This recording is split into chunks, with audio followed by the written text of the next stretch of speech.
Bienvenidos a Primum Gradus, tu podcast de historia y humanidades en general. Os habla Ricardo Silvestre, @RicardFerestec en Twitter. Os recuerdo que el Twitter específico del programa es @Primum Gradus. Estamos en Facebook, en Telegram y en el mail del programa, donde podéis escribir para hacer cualquier sugerencia. De una de las sugerencias ha salido... De la sugerencia de Beatriz, os recuerdo que salió un capítulo, el capítulo dedicado a la civilización de Giroft. O sea, eso espero que os anime. Pero sobre todo os quiero decir que hay un nuevo medio de comunicación, que es el WhatsApp. Os voy a dar el número de WhatsApp.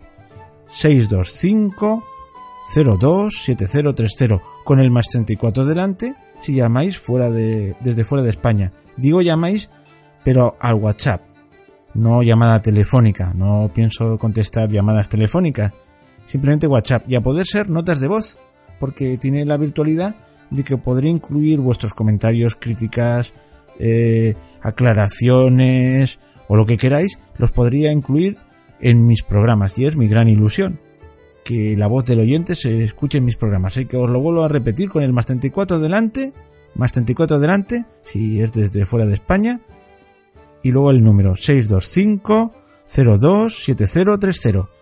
Y el programa de hoy va de diluvios universales, no del diluvio universal de Noé, no, de diluvios universales, porque este mito se repite hasta 168 veces a lo largo. 168 veces es lo que he leído y me lo he tenido que creer, no lo he comprobado personalmente, pero sí que he visto por lo menos 30 relatos diferentes. Y los demás me lo creo, no lo he podido comprobar, ya os lo digo, pero a lo largo y ancho de los 5 continentes del mundo. Los más conocidos son el de Gilgamesh y el de Noé, que además de los cuales he hablado en Primum Gradus, en capítulos anteriores, y en una referencia al principio, porque son los más conocidos. Luego hablaré del mito griego de Deucalión, continuaré con el de China, que es un poco especial porque es un mito fundacional de las dinastías chinas, y cruzaremos el Pacífico desde China y iremos a América y hablaremos del mito del diluvio de los mapuches. Estos dos últimos, el de China y el de los mapuches, me ha llevado una dificultad extra, y es que de estas culturas, aparte de los nombres, poco más sabía. Y en concreto, en el último relato, el relato de la mitología mapuche, pues me ha supuesto el tener que ponerme a escarbar en lo que significan los términos mitológicos, y he hecho una especie de mini diccionario antes de empezar el relato para que os aclaréis. Vamos, que me ha servido a mí para aprender cosas de las que no tenía ni idea. Espero que os guste. Allí vamos.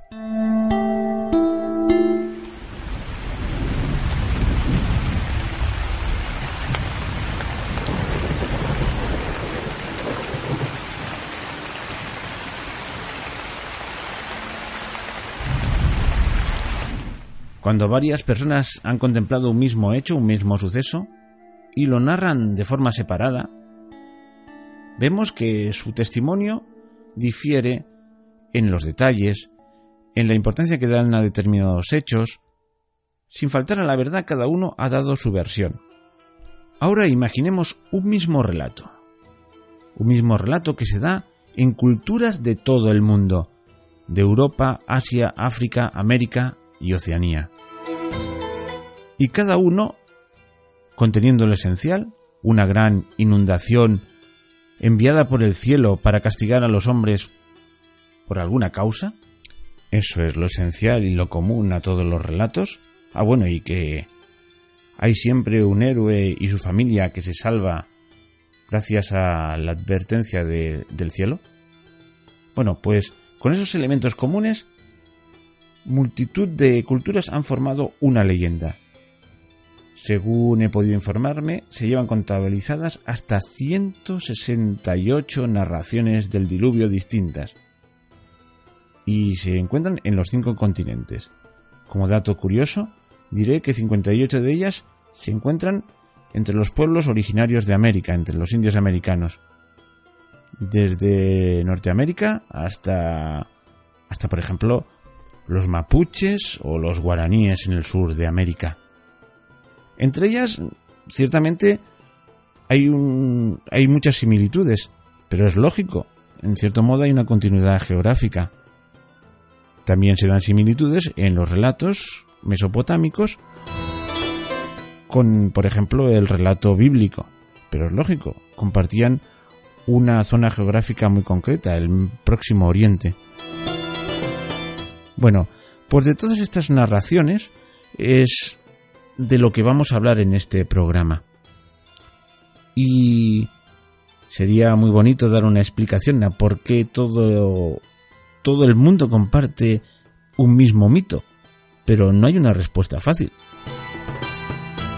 Lo primero que uno podría decir, bueno, es que a lo mejor existió ese diluvio universal. Pero claro, es difícil de creer que una inundación o una lluvia persistente ocurriese en todo el planeta de una forma sostenida. Cuando llueve, aunque llueva torrencialmente en un punto del planeta, en el otro, pues seguramente hace un sol espléndido. Entonces, la siguiente cosa que podría indicar es una inundación local, un gran desastre natural en un punto concreto y que de ahí fue tomada por un pueblo que al contacto con otros transmitió su leyenda, porque con el tiempo esa inundación local se fue convirtiendo en universal, se fue mitificando y así llegó a todas partes. Esto también tiene sus problemas, porque no está claro cuál podría ser la secuencia, yo que sé, entre el mito del diluvio pues, narrado en Gilgamesh y el de los mapuches. No parece muy lógico. Pero bueno, esa podría ser una causa. Hay quien dice, pero claro, esto nunca podrá ser demostrado, creo yo, es que este mito es de la última oleada de la humanidad que surgió de África. Yo os digo que esto está poco sustentado porque, ¿cómo lo podemos saber? Pero bueno, hay quien dice que posiblemente narra un desastre natural padecido por los antepasados comunes de todos los hombres de la Tierra, por la última oleada de hombres que salieron en algún momento de su expansión, pues sufrieron una inundación de carácter catastrófico y los supervivientes pues crearon el mito del diluvio universal y luego se expandieron por toda la Tierra. Sabéis que el hombre moderno partió de África, el Homo sapiens, y luego fue colonizando toda la Tierra. Bueno, como os digo, esta versión está cogida con pinzas. No tiene una explicación fácil. Bueno, pues a este misterio, que posiblemente nunca resolveremos, pues vamos a dedicar el programa y vamos a ver los distintos relatos del diluvio universal que hay en el mundo. Bueno, los distintos no, algunos, porque ya os digo, 168. Si empezamos a decirlos todos, bueno, no os digo que ocuparía un programa de 4 horas, un programa de 20 horas y seguramente no acabaríamos. He escogido los que he podido documentar más o menos bien y espero que sea una muestra representativa.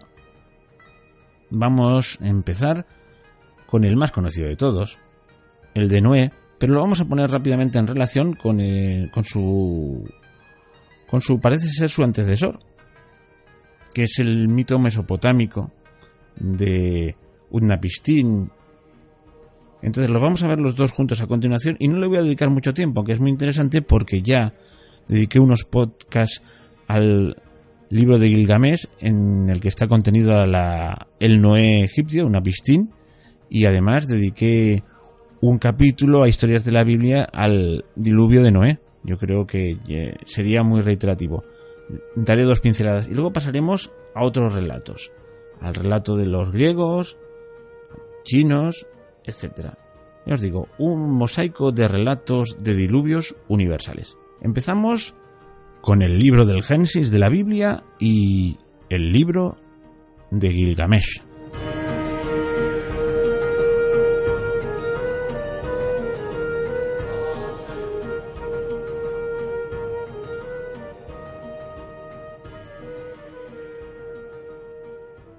¿De dónde proviene la tradición antiquísima que es recogida en estas páginas del Génesis? Los antepasados de Israel eran originarios de la región meridional de Babilonia, de Ur-Kasdim, tal como se lee en el Génesis, y eran frecuentes los viajes de los patriarcas a las tierras de los mayores, sobre todo a Harán.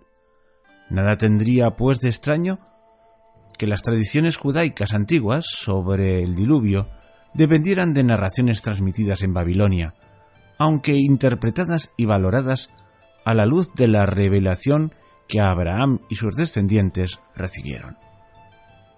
La geografía física de Palestina, con sus tierras altas y onduladas y cruzadas con escasos y pequeños cursos de agua, no se prestaba a la experiencia de hechos del tipo de diluvio, cuyas aguas cubrieran todos los altos montes de debajo del cielo y ahogaran cuanto bajo el cielo tiene hálito de vida, tal y como se dice en el Génesis.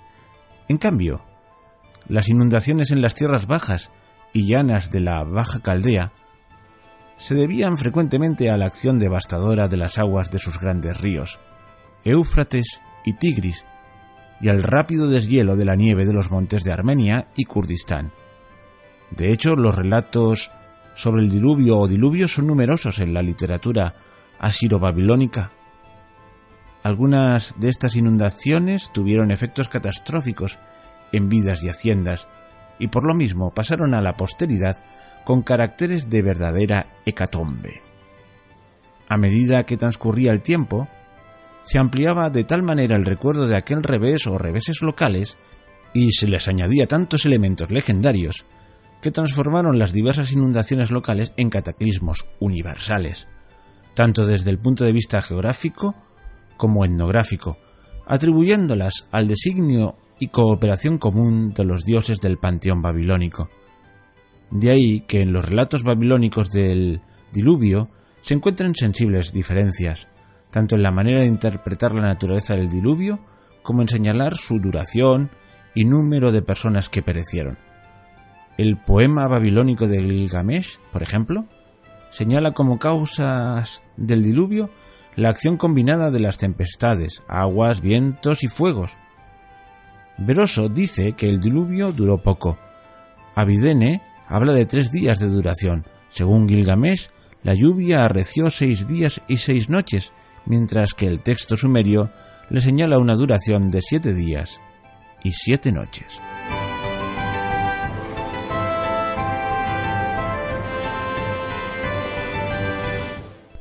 Por alguna razón siempre he visto que la mayoría de textos consultados se hace mayor hincapié en las similitudes que en las disimilitudes entre el relato de la Biblia y el contenido, por ejemplo, en el libro de Gilgamesh, cuando son importantes las cosas en las que se diferencian y marcan una profunda diferencia en el mensaje.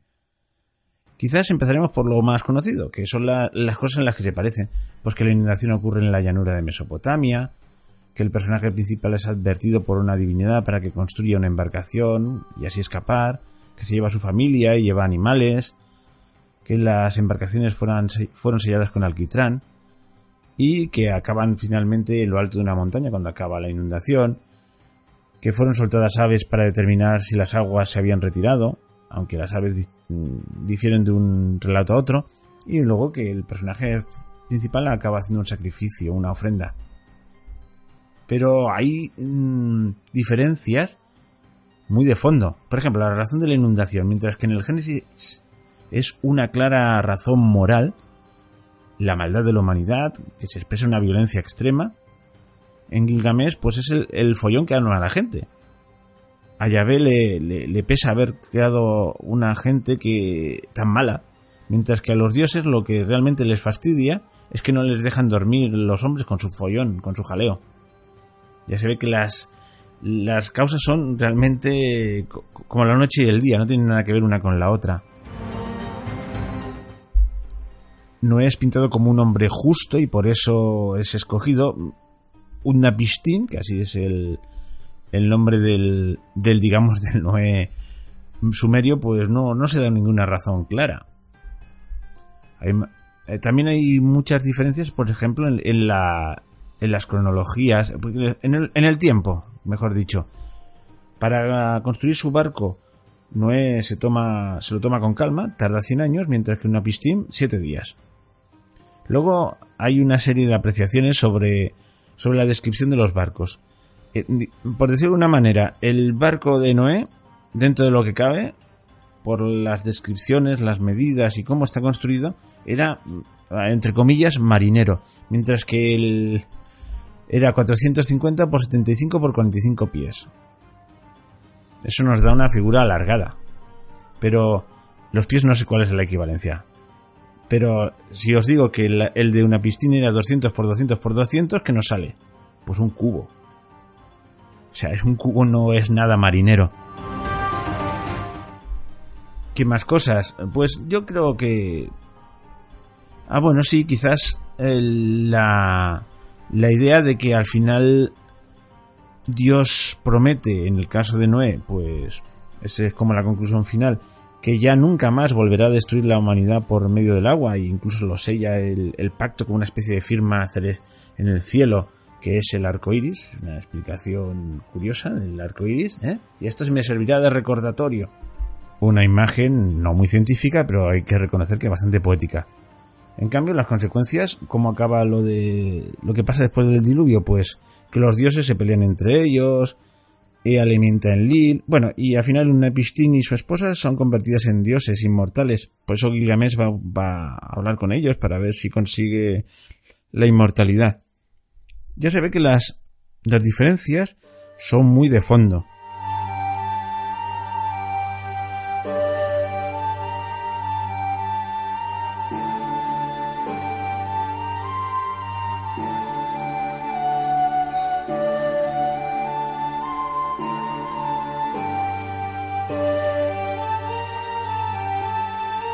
Ya hemos visto los dos primeros mitos del diluvio juntitos, porque están muy emparentados entre sí, aunque hemos visto también sus grandes diferencias. El mito del diluvio sumerio y el mito del diluvio contenido en la narración del Génesis. No he leído las narraciones, puesto que las podéis encontrar en sendos capítulos de Primum Gradus. La de Noé en una serie que empecé y por ahora no he continuado, sobre la Biblia, sobre los relatos de la Biblia, y la de Gilgamesh, pues en una serie en la que leí completo el poema. El poema de Gilgamesh evidentemente va sobre la epopeya de Gilgamesh, que es un héroe que no tiene nada que ver con el diluvio, pero se encuentra a Unnapishtim y su esposa y hacen una narración del diluvio. Bueno, pues ahí os remito. Entonces, el que viene ahora sí que va a tener su relato leído, y es el mito griego. Y continúo por él porque pienso que nos vamos alejando poco a poco de nuestra mentalidad, pero vamos a hacerlo paulatinamente. El mito griego lo podemos entender con bastante facilidad, porque tiene bastantes semejanzas con los anteriores, y además la mentalidad griega no deja de ser una mentalidad muy próxima a la nuestra. Deucalión y su mujer Pirra son los que rehacen la humanidad ateniéndose a lo que les prescribe la diosa Tenis, la diosa madre. Vamos, que acaban plantando piedra. Las que planta ella se convierten en mujeres y las que planta él en hombres. Pero antes, pues hay que decir que efectivamente el diluvio, a semejanza de los otros dos que hemos visto, pues también se debe al mal comportamiento de los seres humanos. Zeus baja a comprobarlo directamente y queda bien servido. Así que decide que hay que exterminarlos. Y en este caso, no es que las divinidades se tengan compasión de alguien concreto, sino que es que Prometeo es el padre de Deucalión, así que le avisa. Prometeo siempre es el gran abogado de los hombres. ¿Os acordáis que en algún momento roba el fuego para que lo tengan los hombres, etcétera, etcétera? Es la gran función de Prometeo. Bueno, vamos a oír el relato, que yo creo que se entiende por sí mismo, y ya para qué hablar más.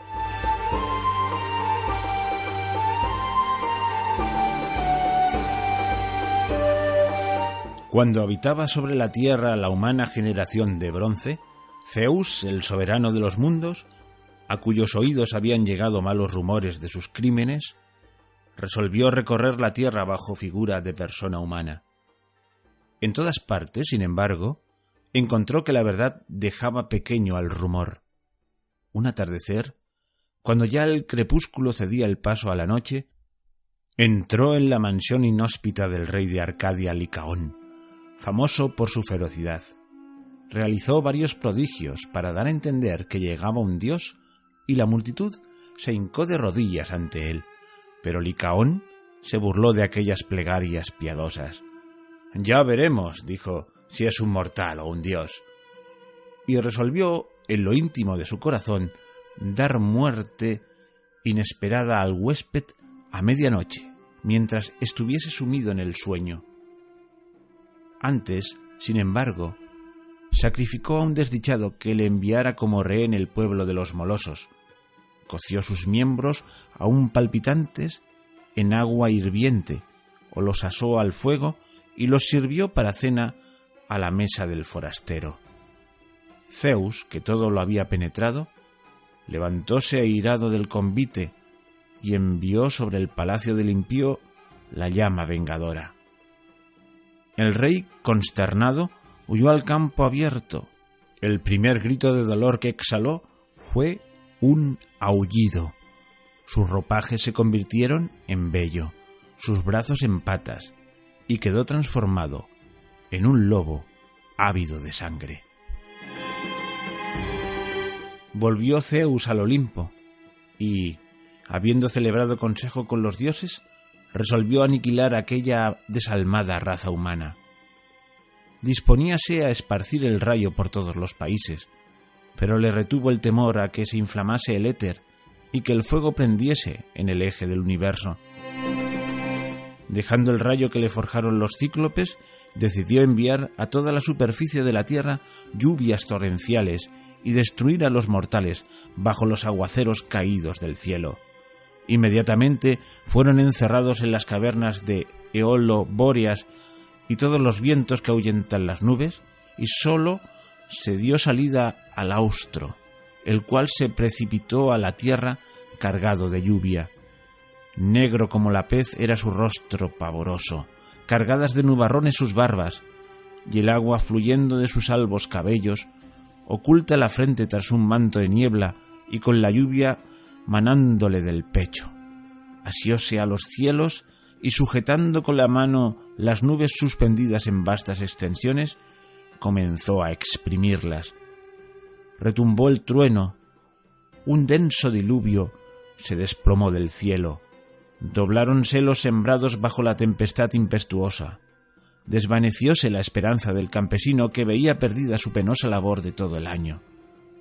Poseidón, hermano de Zeus, acudió también en su ayuda en aquella obra de destrucción y reuniendo a todos los ríos díjoles: «Que vuestra corriente rompa todo freno, lanzaos sobre las casas, derribad los diques».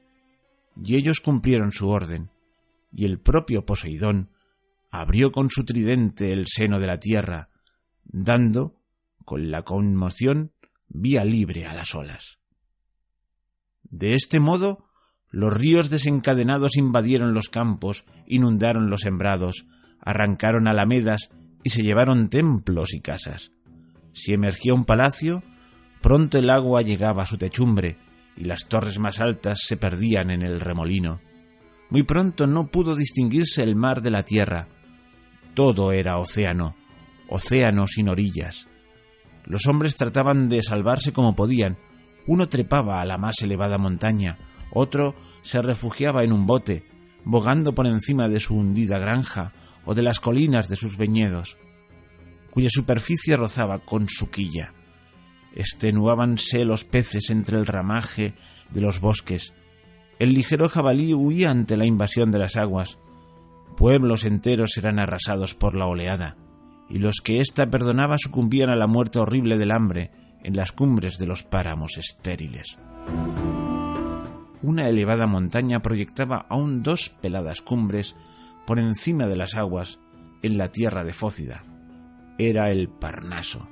En ella se refugió Deucalión, hijo de Prometeo, a quien éste advirtiera a tiempo y que se había construido una balsa.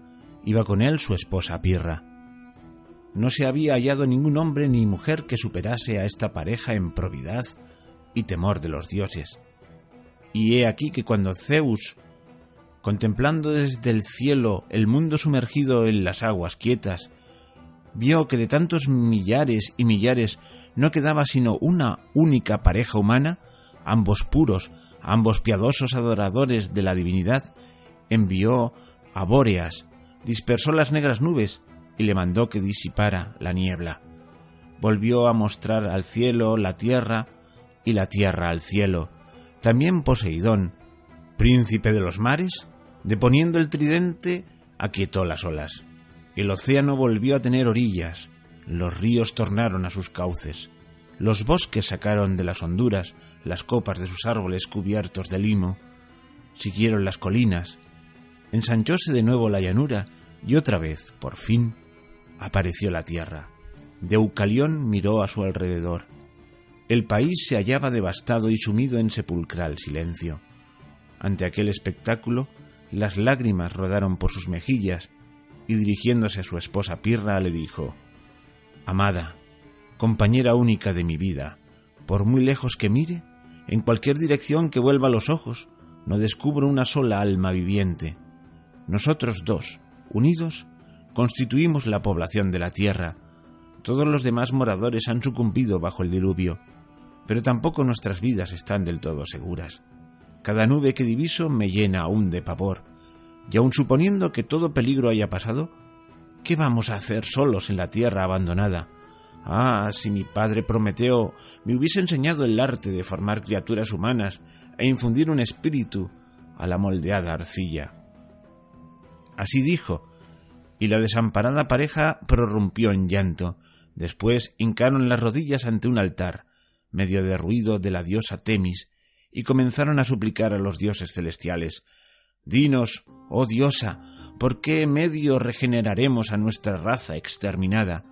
Ayuda a volver a la vida, al mundo fenecido».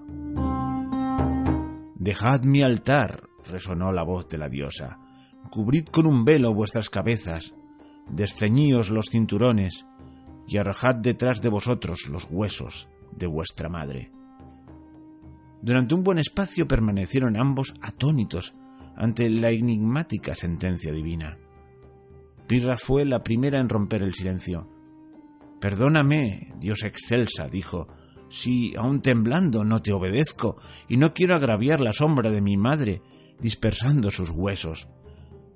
Pero por el alma de Deucalión pasó como un rayo de luz y así tranquilizó a su esposa con afables palabras: «Si mi sagacidad no me engaña, el mandato de los dioses no entraña impiedad alguna. Nuestra gran madre es la tierra, sus huesos son las piedras, y éstas son, Pirra, las que debemos arrojar tras de nosotros». Con todo, siguieron ambos durante mucho tiempo desconfiando de aquella interpretación. «Pero, ¿qué perdemos en probarlo?», pensaron al fin. Alejáronse, pues, veláronse las cabezas, desciñéronse los vestidos y arrojaron, como se les ordenara, las piedras tras de sí. Entonces se produjo un gran milagro. La piedra comenzó a perder su dureza y fragilidad. Volvióse flexible, creció, tomó cuerpo. Aparecieron en ella formas humanas, aunque imprecisas todavía, pues más bien parecían figuras toscas, o el primer esbozo tallado por el artista en el bloque de mármol. Todo lo que había de húmedo y térreo en el mineral trocóse en la carne del cuerpo. Lo rígido y firme se convirtió en huesos. Las vetas de la piedra quedaron siendo arterias y venas. De este modo, las piedras arrojadas por el hombre adquirieron en breve, con la ayuda de los dioses, la forma humana masculina, mientras las que arrojara la mujer adoptaban la forma femenina. La raza humana no contradice su origen, pues es una raza dura y apta para el trabajo. Cada instante de su existencia le recuerda el tronco de donde procede.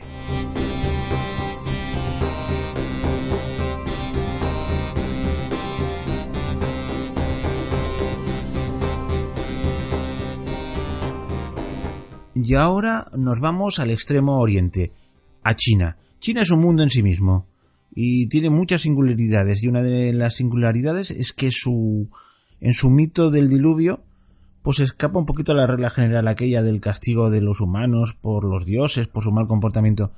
Aquí lo que se ve son unos reyes míticos de una época muy arcaica que encargan a Gun, debería ser una especie de gran ingeniero de la época, o no sé cómo llamarlo, un funcionario muy especial, pues que se encargue de encauzar las aguas de ríos y lagos que están continuamente saliéndose de madre y destruyendo la tierra. Fracasa y es condenado a muerte, y le pasan el encargo a su hijo, a Yu, que lo hace tan bien que acaba heredando el reino por encima del hijo del propio rey. Y ahí empiezan las dinastías. Ese, os digo, un mito fundacional, quizás relacionado pues que en aquella época realmente el rey era el encargado de dirigir las obras públicas y el que lo conseguía es el que tenía el éxito. Había que coordinar la labor de mucha gente. Aquí se habla de que coordinó a 20.000 obreros. Leamos la narración y así os enteraréis.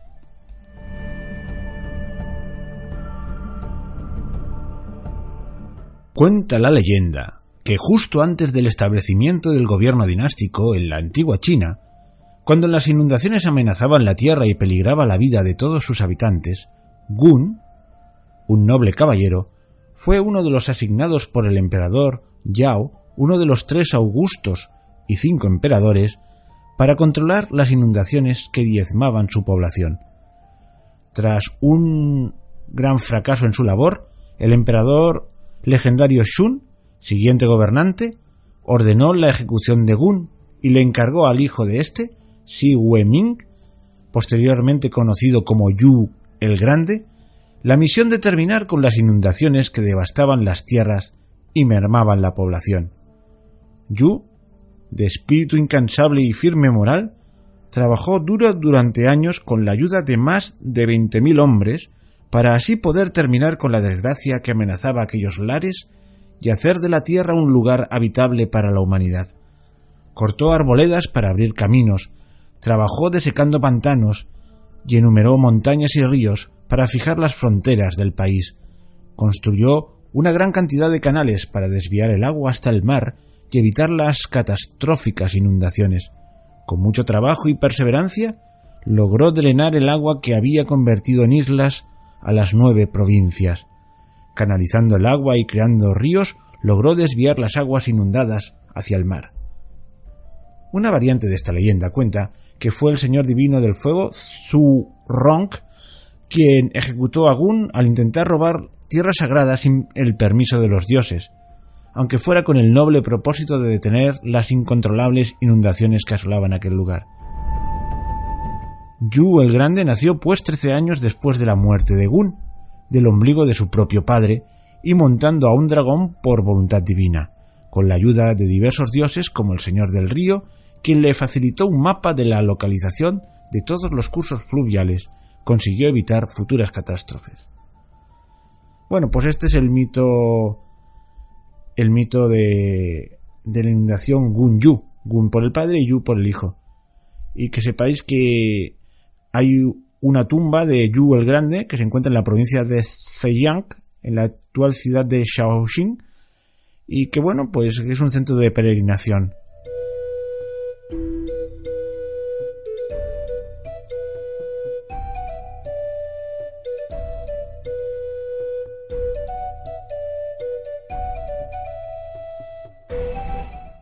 Y ahora cruzamos el Pacífico desde China y en una larga travesía llegamos a América del Sur, concretamente a lo que hoy es la República de Chile y más concretamente a la región de Chiloé. Este mito fundacional, entre otras cosas, nos describe la formación de la particular orografía del lugar. Pero básicamente trata del enfrentamiento de dos grandes serpientes míticas, y que son a su vez hijas de dos pillanes. Sí, así se llaman. Uno que se llama Antu y otro que se llama Peripillán. Atención, si habéis seguido mis mis podcasts relacionados con los sumerios, os acordáis que existe la diosa Antu, una diosa primigenia de los sumerios. No tiene nada que ver. Primero, aquella es una deidad femenina, es una diosa primigenia. Esto es un pillán y es masculino. Es el padre de una de las dos culebras estas gigantescas. Pero vamos a ver, ¿qué es un pillán? No tenía ni idea hasta que no me he puesto a hacer este podcast. Así que lo que voy a hacer es leeros literalmente la definición de pillán que he encontrado en una página que se llama pueblosoriginarios.com. Y dice: pillán es el espíritu del antepasado familiar. Los pillanes de todas las familias están bajo la mirada del gran pillán o Enchen, supongo que se pronuncia así, espíritu tutelar de la raza. La versión femenina es Wangulen, que significa algo así como estrella. Son espíritus benignos asociados comúnmente a volcanes y montañas, estrechamente relacionados con los humanos, no solo porque han sido su origen, sino porque ellos mismos, los humanos, se entiende, pueden convertirse en Wangulen o pillán. Y aquí dice que hay dos grupos. Los antiguos, que aparecieron en el Wenu Mapu, entre paréntesis pone cielo. Todo esto es mitología mapuche, ¿eh? Cuando aún era oscuro y el tiempo no había comenzado, tuvieron la tarea de engendrar la luz para iluminarlo. Son estrellas llenas de luces y colores. Luego hay otro grupo que son los antepasados. Corresponden a un fundador de un linaje o familia. Vigila y defiende a sus miembros. A ellos se les dedican oraciones para agradecerle por lo recibido y para que su pueblo sea beneficiado. Y dice al final: de igual forma, los hombres mapuches pueden convertirse en pillanes, las mujeres en Wangulen, cuando mueren si tuvieron una gran descendencia que los recuerde y que los honre, que honre su memoria. Y en vida, además, siguieron las tradiciones y leyes mapuches. O sea que si fueron especialmente fértiles y buenos, y la gente reza por ellos, pues pueden conseguir llegar a pillanes. Bueno, Antu, este que coincide en el nombre con aquella divinidad sumeria, Antu o Chau, es el principal espíritu pillán, o sea, no era cualquier cosa. Representación solar por excelencia, era algo así. Antu significa algo así como sol en lenguaje mapuche. Personifica la luz, la sabiduría y el espíritu en contraposición a la oscuridad y la materia. Es uno de los 4 espíritus primarios de Nechen, el dios supremo, creador de todo. Y ahora vamos a por el otro. Peripillán es el opuesto de Antu. Representa la fuerza, el instinto, la sangre, el reinado de la oscuridad. Es el padre del fuego que vive en los volcanes. Luego hablan de los Engen-Ko. Son espíritus de agua. Luego habla del Cahuelche. He deducido que es una especie de delfín, pero en otro sitio he visto que también es un ser mitológico medio delfín, medio hombre, pero bueno. Habla también del Sumpal, que es una sirena o tritón. Y yo creo que con esto ya nos podemos situar un poquito, solo un poquito, en la narración que vamos a oír a continuación.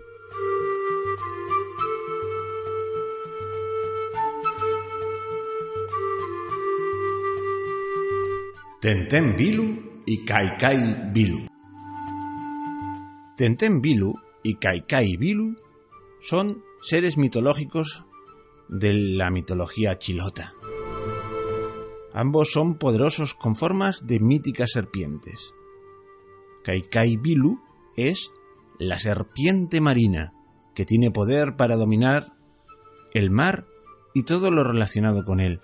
Y Tenten Bilu es la serpiente terrestre, con poder para dominar la tierra y sus volcanes. La apariencia de Kaikai sería la de un ser mitad culebra y mitad pez, y la apariencia de Tenten la de una culebra gigante. Según los chilotes, estas dos serpientes serían originalmente los hijos de los dioses más poderosos, que como castigo habrían sido convertidos en estos seres. Así que el hijo de Peripillán fue convertido en una inmensa serpiente que sería Kaikai, y el hijo de Antu convertido en una inmensa serpiente que sería Tenten.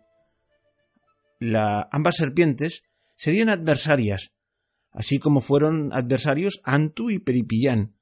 Kaikai habría sido mandada a vivir en el mar para ayudar a cuidarlo junto a los Engen-Ko, y Tenten habría sido mandada a vivir en la tierra para ayudar a cuidar junto a los demás Engen a la tierra y para ayudar al ser humano, siendo así como estas dos culebras son usadas como un instrumento a través del cual también se cumple la voluntad de los antiguos espíritus mapuches.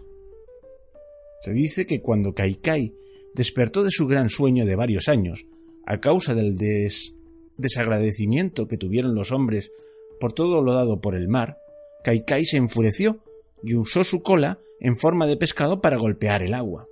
Con ello inició un gran cataclismo que empezó a inundar y crear un diluvio en todo el territorio, ya que tenía el deseo de castigar al ser humano y de incorporar toda la vida terrestre a sus dominios.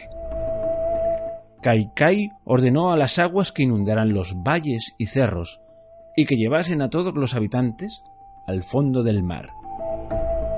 Al ver Tenten que los habitantes y animales estaban desesperados y que los hombres la invocaron, y como por órdenes de su padre ella era quien debía proveerles de sabiduría y protección, decidió ayudar a los seres humanos. Así ayudó a escapar a los habitantes y a los animales, subiéndolos en su lomo y llevándolos a los cerros, y a los que quedaban atrapados por las aguas los transformó en aves para que escaparan volando, a los que se ahogaban en peces y mamíferos marinos, siendo uno de ellos el origen del cahuelche, y a los ahogados el zumpal. Los seres humanos, que quedaron inmóviles por el terror que sentían, se habrían transformado en manquial, pero como el mar seguía subiendo de nivel, Tenten tuvo que ordenarles a los cerros que aumentaran de altura para contrarrestar el poder de Kaikai. Enojada, Kaikai empezó a luchar contra Tenten en una titánica batalla que duró mucho tiempo, hasta que ambas serpientes se cansaron, con lo cual Tenten venció parcialmente, al no haberse inundado toda la tierra. Sin embargo, las aguas no volvieron totalmente a su nivel antiguo, con lo que Chiloé obtuvo su actual geografía. Posteriormente, según la tradición chilota, Kaikai se conformó con la porción de tierra obtenida que logró inundar y delegó sus funciones referentes al mar al gran Millalobo.